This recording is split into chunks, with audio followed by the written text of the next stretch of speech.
of Naked Bacon, the only podcast where all cooking is done up close and in the nude with no splatter protection whatsoever. Today we've got our guest, famous in the world, up bare naked, cooking, TEX SLATS. Welcome, TEX. Hey, thank you so much. I'm happy to be here. In honor of being classy for your podcast, I do have I wore some briefs. I appreciate that, TEX. It's not a problem. If I'd known there was a table in between us, I probably wouldn't have worn them because everything would have been hidden. Yeah. As you can see, I'm fully naked all the time. Even when I record, especially when I record. Yeah, it just seems weird. It's not like there's cameras or anything, like filming to see you naked. It's like you just do it. Sound reverberates off everything, Tex. But the most beautiful thing that sound reverberates off of is flesh. Tex, thank you for coming. I hear you've done wonderful new things in the world of cooking with lard, but safely? Yes. It's never been heard of. No, it has not. Usually, when you're lard cooking, there's a lot of splatter. There's so much splatter. Lots of splatter. So much splatter, Tex. I am glad I wore my briefs today because underneath my briefs, I am essentially burned over 96% of the area underneath my briefs. Yes, it's well known, well documented. Very much so. But each scar, I've been told, has a story. Each scar has a story. Each scar tells a story. This one right here. Yes. This one right here was from. Folks, he is pointing to the very top of his dick. The very. If you can imagine where the dick starts, that's where he's pointing. The tip of the penis. This was from the summer of '78. It's not the top. Right here. Tex, you're a fascinating man. Summer '78. Summer '78. Summer '78. We were having the Tuscaloosa bacon cook-off.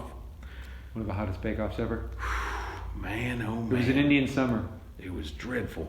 113 degrees on the cool days. With 100% humidity. 100% humidity. It was like taking a shower all the time.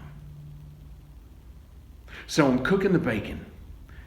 And, usually you think with the bacon, the grease is going to kind of fizzle out as you're cooking it.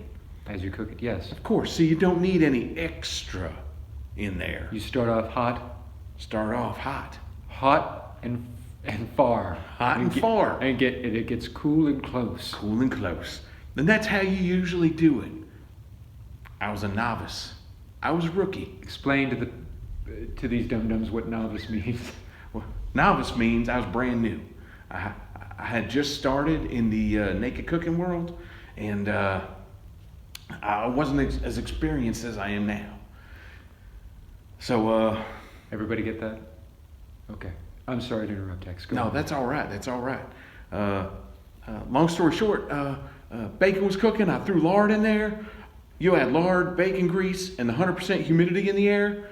It was like the air caught on fire. My goodness.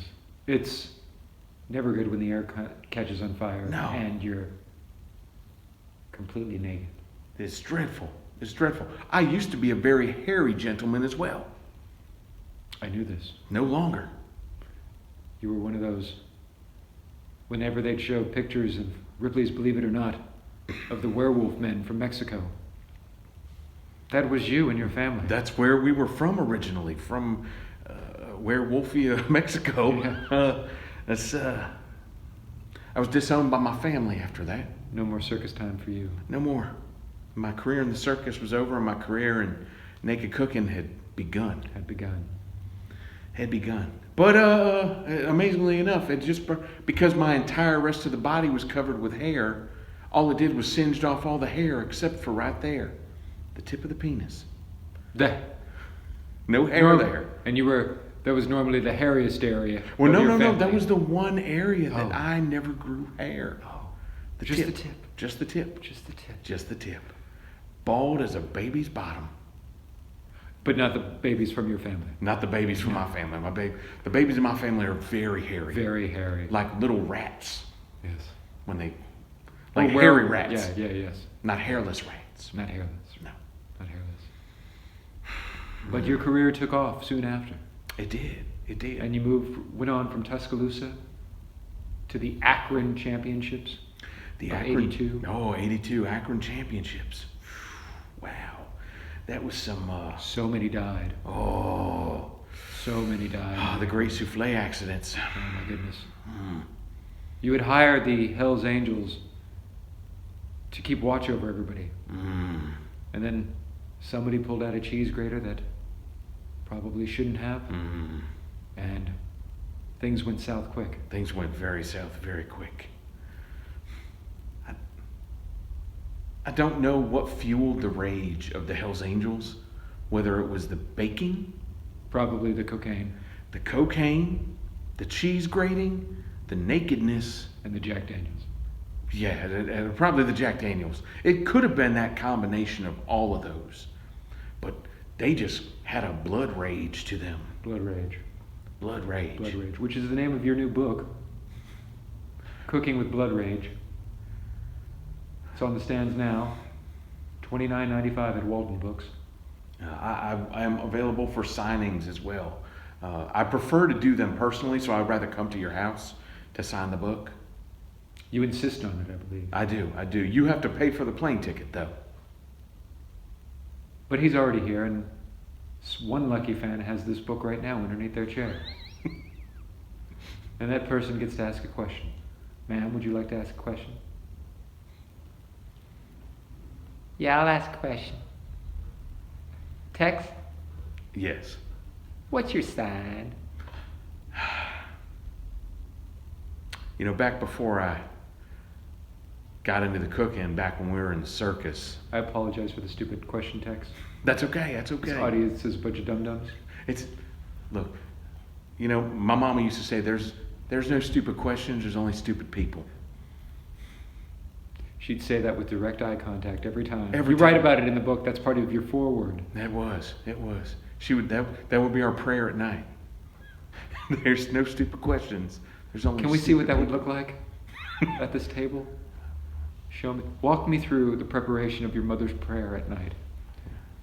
We would both get down after we had, bathed and carefully brushed our body hairs. Right. Not together. That would be weird. Right. Of course. But separately, and then we would kneel down. Yes. Next to the bed, and this was where the astrology came into it as well. Of course, your cooking has a lot of astrologist flair to it. It does. We would kneel down and we would pray and we would say, "Dear Lord of all the wild star animals and mythological creatures that are made out of stars." So dumb. We love you, and remember, there's no stupid questions, there's only stupid people. And she would be pointing at you like you're doing now. She would be pointing at you very pointedly, saying that. Very, very much, very much. I think she just wanted me to get the point. Right. That's probably what it was. That's very much, I think, what it was. Well, we've got to go to a break here. Okay.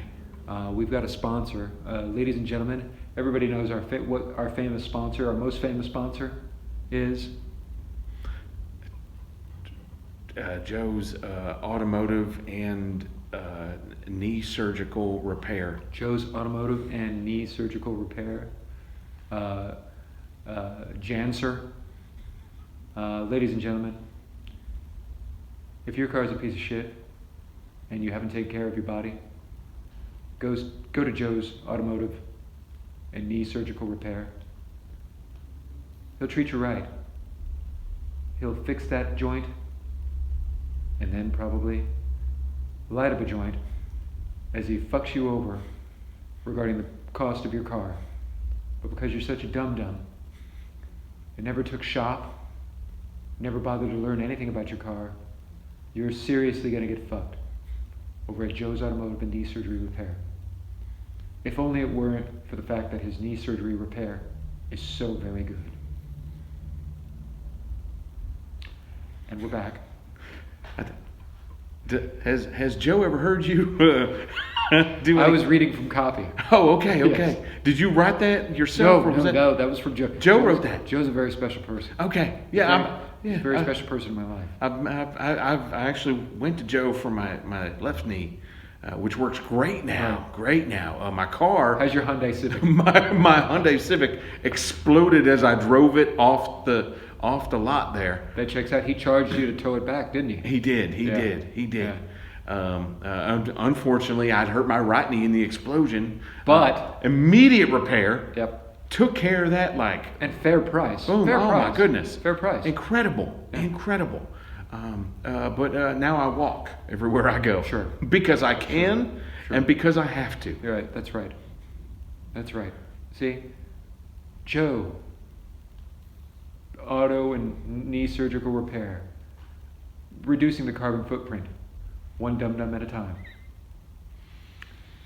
Back to you. I hear you're getting married. Yes, I am. It was kind of it was supposed to be a surprise, but I'm sorry. No, it's okay. It's okay. My girlfriend doesn't listen. Is she here? She's here tonight. Oh yes, she's back there. She's not listening at all. She doesn't. Pay attention. She's the one who's on her phone. Yes. Like aggressively on her phone. Yes. I believe with the new phones you can turn down the brightness. She seems to have turned it up to where it seems like a spotlight is shining on her. Yeah, it's almost like a flashlight, right? Like right in her face. And you'd think maybe she's taking pictures of herself or something. Nope, she's not. It's too glorious to be rude. It's pretty fantastic. Well, I'd call her down, but she seems busy. Oh, she is enthralled with whatever's on her phone. She has no interest in anything I am doing or what you were saying. Yeah, and apparently she's anti-cooking. She hates cooking. Yeah. She hates eating. Yeah, I can tell. She's rail thin. Yes. She she will only drink her food, not because she via has enema. From what I understand. Sure. I guess we're just going to divulge all the secrets. She enema-ly. Well, I read your Wikipedia page. It's hard to ignore. No, she didn't, so that's why I put it on there. That's right. Well, obviously, yes. I put it on there kind of as a test to see if she would read it, and nope. No, I never did. So, she drinks all of her nutrition enema-ly. Do you ever prepare any of her? I have to, because she doesn't cook. Right. Won't cook. Hates cooking. She actually doesn't believe in cooking. Like, she doesn't believe cooking exists. Does she think you're out with other women when you're in the kitchen cooking? No. She has seen me fully naked a lot, and she knows that there's no other woman that would want any of this. Fair. Yes. That's fair. So she's very comfortable in our relationship to the point where, again, she has no interest in anything about me other than getting married. Mm-hmm. And she avoids eye contact and basically any kind of time together at all costs. Yet you're opening up your new restaurant inspired by her and named after her? Yes. Peggy Lou's. And it's a completely it's a divergence from you. It's a completely liquid restaurant. 100% liquid restaurant. It's essentially shakes, milkshakes, smoothies. Basically, we'll do teas. So you could get like a porterhouse tea. A porterhouse tea.